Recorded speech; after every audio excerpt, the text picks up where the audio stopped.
3 years. 3 years this girl has been saving and suffering and planning. And for what? To hand it all to me on a plate. God is good. Mommy! Mommy, is it there? Did you get it? Let me see, let me see. Come and collect your future, my daughter. Your ticket is ready. She is going to wake up and go mad, oh. What are we going to tell her? Tell her? We are not going to tell her anything. By the time she wakes up, you will be at the airport. And I will be in the parlor drinking my tea.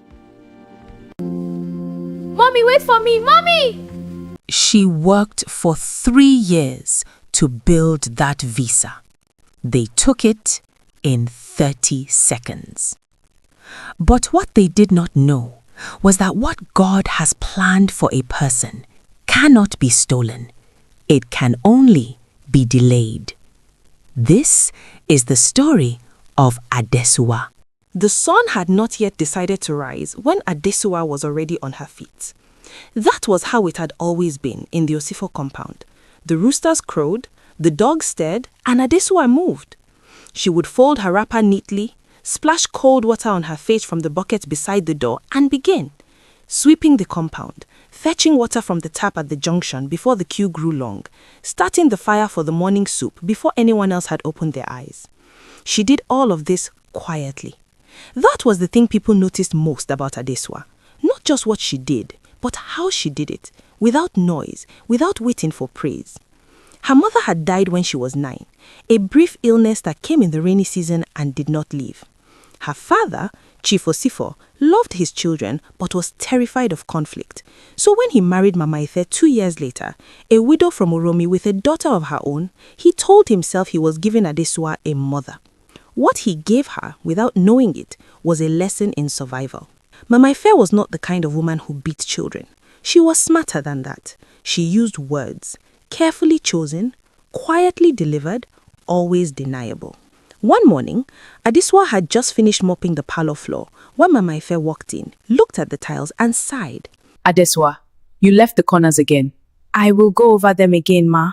Your mates are learning meaningful skills, building something, not sweeping like a house girl. Yes, Ma. I don't know what kind of future a girl like you expects. I am just saying. She never stayed to hear a response. That was her method. Drop the stone, walk before the ripple. Efe, Mama Ife's daughter, was a different kind of person entirely.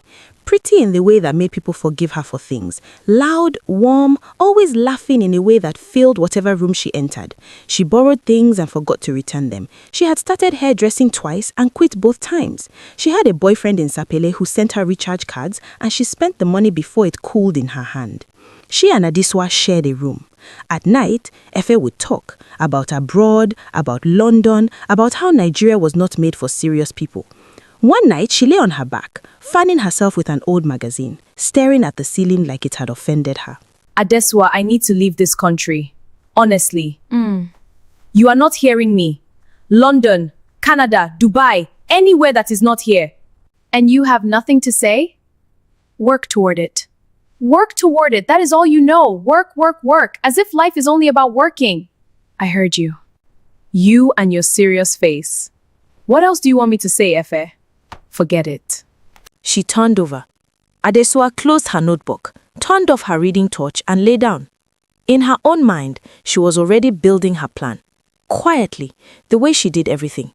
Adesua had been trading since she was 16. Tomatoes and pepper first, then fabric from Oba Market, selling by the yard to women in the compound and nearby streets. She kept her money in a brown envelope tucked inside an old Bible her mother had left her. Not because she was hiding it, but because that envelope was the only place in that house where something of hers stayed safe. She had done a computer training program, a bookkeeping course. She told no one, she just did them. Before sunrise, between markets, after the cooking was done. The community noticed. That was the part Mama Efe could not control. One afternoon, Mama Tunde stopped her at the tap. Adesua, how is market? Fine, Ma. Small, but fine. I was telling my husband just yesterday that Adesua carries herself well, respectful, hardworking. Your mother trained you before God took her. Thank you, Ma. God sees you, my daughter. Just keep going. These things always got back to Mama Efe, and every compliment the compound gave Adesua landed in her ears like a quiet insult because the child everyone was praising was not hers. That evening, Chief Osifo mentioned at dinner that Chief Edosonwa had spoken well of Adesua at the elders' meeting. He said it the way men say good news, casually, without understanding what it costs the women listening. He said she has good character, that people talk well of her. Silence settled over the table.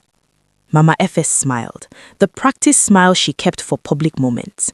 Yes, Adeso tries. Just that, Adesua tries. Not we are proud, not she's doing well, just enough to seem agreeable and not one word more. Adesua ate quietly and said nothing. Chief Osifo saw that his house was clean, food was on the table, and told himself things were in order. He did not see the way Mama Efe spoke when he left the room. He did not see how Adesua's food portion had quietly shrunk over the years. A father who avoids conflict does not keep peace, he only delays war. On the evening that would later divide her life into before and after, Adesua sat outside on a low stool sewing a blouse by the last light of the day. The generator had not come on. She was using the dusk. You and this you're sewing, as if that is what will take you anywhere. Efe, I am concentrating. I am only saying, you walk and walk, for what? Some of us have bigger plans. Good, pursue them. You think you are better than me. That is what it is. I don't think anything about you, Efe. I am just trying to build my own life. We will see whose life goes further. She dropped more shells on the clean ground and went inside. Adesowa moved her stool 2 inches closer to the last orange glow in the sky and kept going. She did not know yet what was coming. She did not know that the same roof she kept, the same family she held together without being asked, would soon be the hands that undid her. But she kept sewing, quietly, steadily, the way she always did. It had taken Adesowa 3 years to build that file. 3 years of saving, of filling forms she did not fully understand and going back to fill them again, of visiting the travel agent on Sapele Road so many times that the woman at the front desk knew her name without asking, of gathering every document they requested, bank statements, invitation letters, business proof, photographs, and keeping them inside a brown envelope that she guarded the way some people guard their lives, because to her it was her life. The visa was a work and business opportunity, a legitimate program connecting skilled traders and young entrepreneurs in Nigeria to a short-term program abroad. A contact of her fabric supplier had flagged it.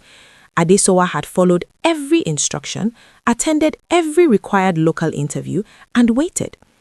When the approval letter came, she read it 4 times before she allowed herself to cry. She made the mistake of bringing it home. Not because she was careless, but because Chief Osifo's compound was still her home, and she still believed, even after everything, that good news belonged to family.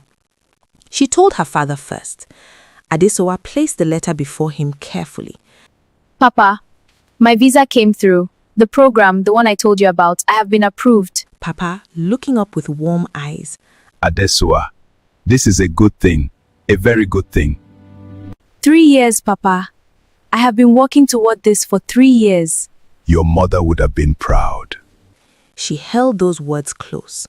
Mama Efe appeared in the doorway. She had been listening.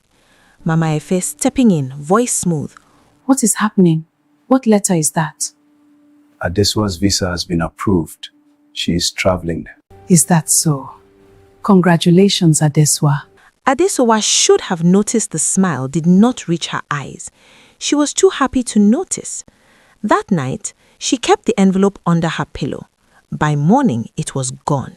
She checked the floor, she checked the mat, she pulled everything off the bed, shook out every fold of wrapper, searched the room 3 times with her hands shaking before the truth arrived quietly and completely. Efe's side of the room was empty. Efe's bag was gone. Adesowa ran. She ran to her father's room. She ran to the gate. She ran to Mama Efe, who was sitting calmly in the parlor, drinking tea, both hands around the cup, entirely unbothered. Adesowa breathing hard. Where is Efe? Where are my documents? Mama Efe, where is Efe? Lower your voice in this house. My envelope is gone. My visa, everything I worked for, it is gone. Efe has traveled, that is all I know. Traveled without a word? Traveled with my documents, with my visa. You did this. You gave it to her. You gave her my... Standing now, voice dropping to something cold. Watch your mouth. You are in your father's house, not a market. Papa! Papa, come and hear what has happened. Shifosifo appeared. She told him everything. The missing envelope, the empty room, Efe's disappearance. He listened. Mama Efe, He looked at his wife. do you know anything about this? Me? I know that this girl has been jealous of my daughter from the beginning. Efe got her own opportunity and traveled. Why must everything be about Adesua? Are you sure the documents were there last night?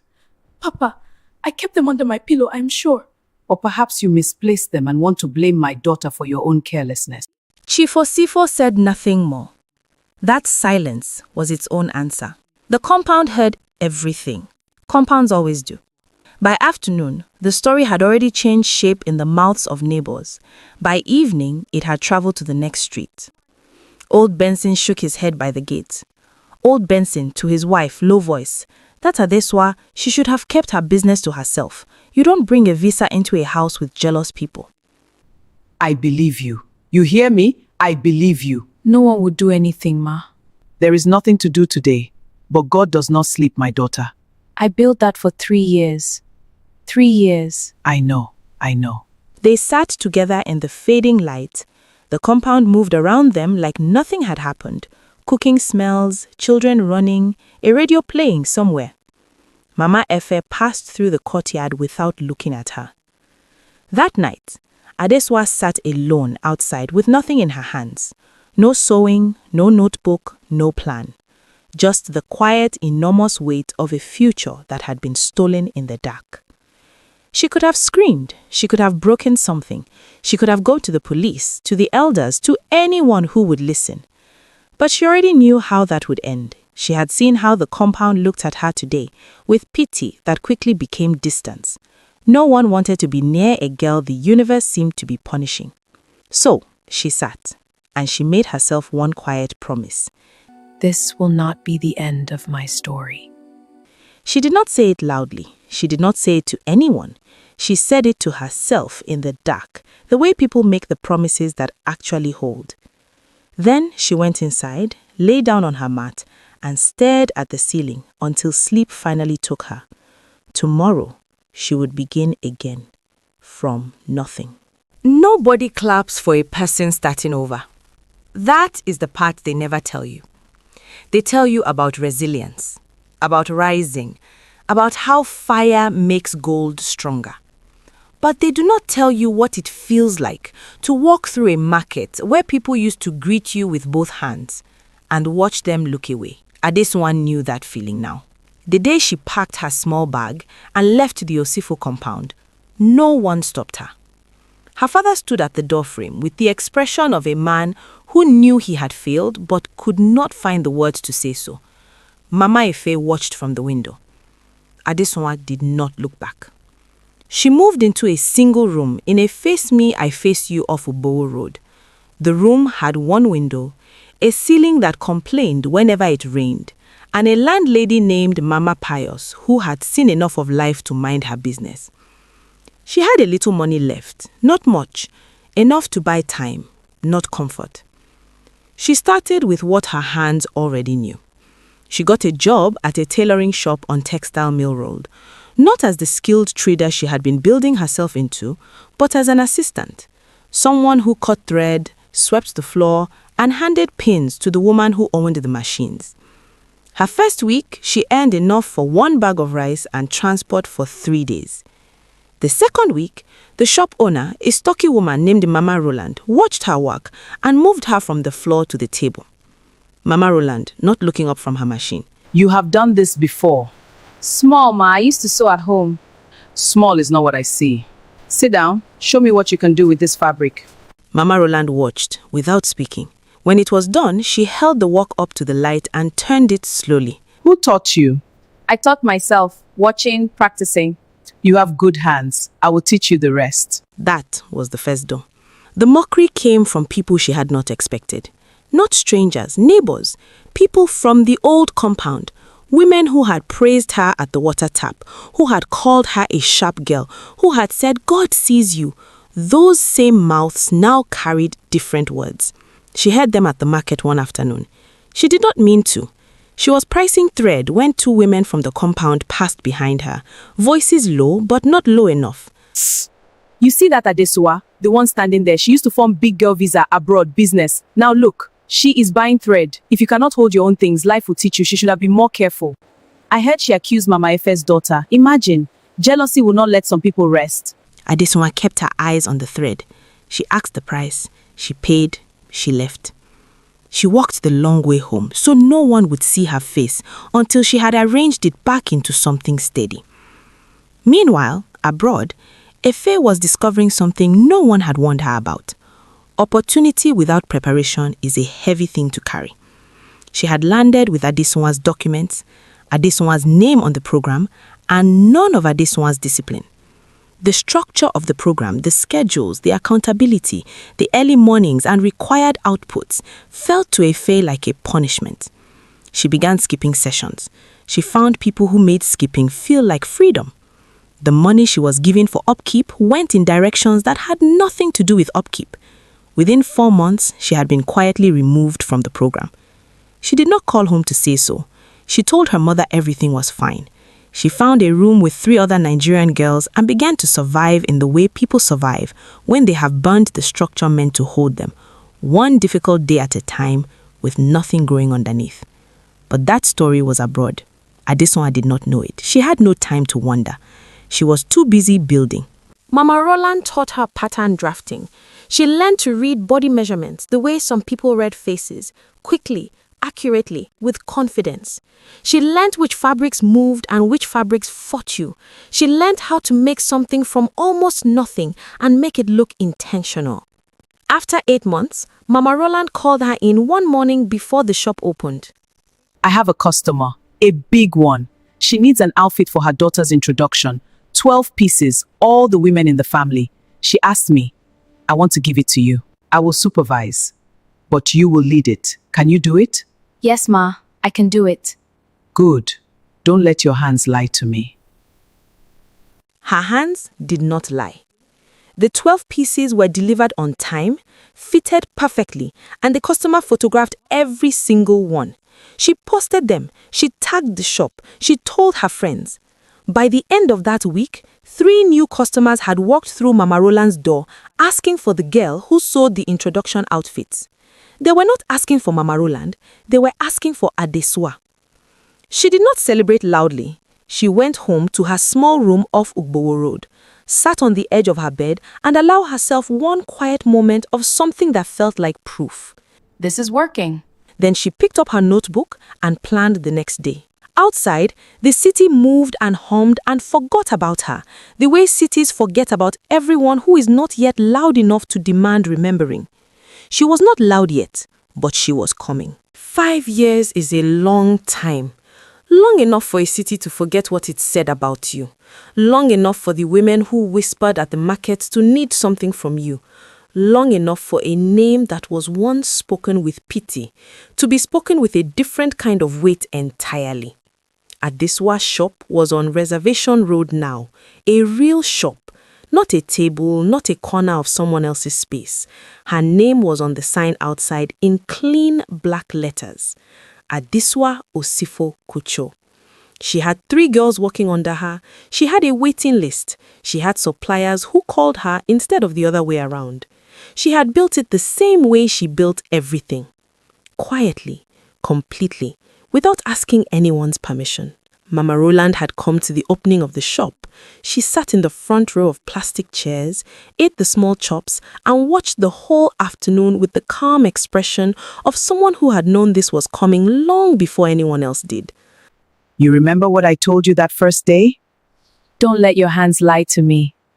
Your hands never lied. Not once. I am proud of you, my daughter. You gave me the first door, Ma. I will never forget that. Go and receive your guests. This day belongs to you. It did. For the first time in a long time, something belonged fully to her. Efe came back on a Tuesday. No announcement, no phone call ahead. Just a taxi that stopped at the old Osifo compound, a single bag, and a face that had aged in ways that had nothing to do with years. The abroad had not been kind. When the program ended and the structure collapsed, Efe spent 2 more years trying to hold herself together in a country that had no particular interest in helping her do so. She worked small jobs, she moved rooms 3 times, she borrowed money she could not repay. She carried the quiet shame of someone living a life that was never meant to be hers, wearing it every day until it became too heavy to pretend otherwise. She came home empty, and she came home knowing it. Mama Efe had aged too. The compound looked smaller somehow. Old Benson was gone. Mama Tunde had moved to her son's house in Benin GRA. Chief Osifo moved slowly now, his knees giving him trouble, his television still on every evening, but his eyes not always watching it. Within a week of Efe's return, the money problems became clear. The compound had been running on very little. Mama Efe had debts she had been managing with pride and silence. And now, with Efe back and nothing coming in, the silence was becoming harder to maintain. It was Mama Efe who made the decision. It cost her more than she showed. They came on a Saturday. Morning was early, and Adesua was at the shop reviewing fabric orders with one of her girls when she heard the knock. She looked up. Mama Efe stood at the door of the shop. Efe stood slightly behind her, smaller than Adesua remembered, eyes cast downward, hands folded in front of her like someone waiting for a verdict. The shop girl looked between them and quietly found somewhere else to be. Adesua set down her papers. She did not move toward them. She did not move away. Adesua, we have come to see you. I can see that. Sit down. Adesua remained standing, not to dominate, but because her hands needed something to do, and the fabric orders were still on the table. Mama Efe looked around the shop slowly. The sign, the fabrics, the 3 workstations, the framed receipt of the first order Adesua had ever completed alone. Mama Rolande had suggested she frame it, and she had. Something moved across Mama Efe's face. It was not quite guilt. It was the expression of a woman doing arithmetic she did not like the answer to. You have done well for yourself. Thank you. We are not in a good position at the moment. Things have been hard. Efe is back and we need some help. Financially. Just to get back on our feet. The shop was quiet. Outside, Reservation Road moved. Okadas, music from a nearby store, a woman calling out fabric prices, life continuing as it always did. Adesua looked at Mama Efe, then at Efe, who had not raised her eyes once since sitting down. Then she looked at the framed receipt on the wall. She thought about the brown envelope under her pillow, the morning she woke up and it was gone, her father's silence, the compound women and their whispers in the market, the single room off Ubowo Road, the night she planned alone with no one watching. She thought about all of it. And then she let it go. Not for them, for herself. Because she had learned in 5 hard years that bitterness is the only prison you build and then also agree to live in. She pulled a chair and sat across from them. Her voice, when it came, was calm and clear. I am not going to give you money. Mama Efe's jaw tightened. Not because I cannot, but because that is not what either of us needs from this moment. So you want to humiliate us? After I everything? did not invite you here, Ma. You came, and I am speaking to you with more respect than this moment requires. Please hear me. What was done to me was wrong. You know it, I know it, the compound knows it, and that is not why I built this place. But I will not write a check over it either, as if money can fold it up and put it away. Efe, barely a whisper, still not looking up. Adesua, I am sorry. The shop held that sentence for a long moment. Adesua looked at her stepsister fully for the first time since they sat down. I know you are, Efe. Efe, eyes finally rising, red-rimmed. It wasn't supposed to. It doesn't matter now. What's done is done. And you have already lived the consequence of it. I don't need to add to that. She stood, smoothed her fabric, walked to the door and held it open, not in anger, but with the quiet, unmistakable energy of a woman who knew exactly where her boundaries were and had paid for every one of them. I hope things get better for your family. Genuinely. But I cannot be the one to fix it. That chapter is closed. So that is it. That is it. Mama Ife walked out first. Efe followed. At the door, Efe stopped and turned. One last look at Adesua, at the shop, at the name on the sign outside. She stood alone in her shop for a moment. No anger, no tears, no relief even. Just the deep, settled stillness of a woman who had walked through fire and come out the other side knowing exactly who she was. She went back to her fabric orders. She picked up her pen. She kept working. The way she always had, the way she always would. The end. If you followed this story to the very end, I truly appreciate you. Please take a moment to subscribe and join our growing family of story lovers. And before you go, there's another beautiful story on your screen right now. Go ahead and watch. I promise it's worth your time.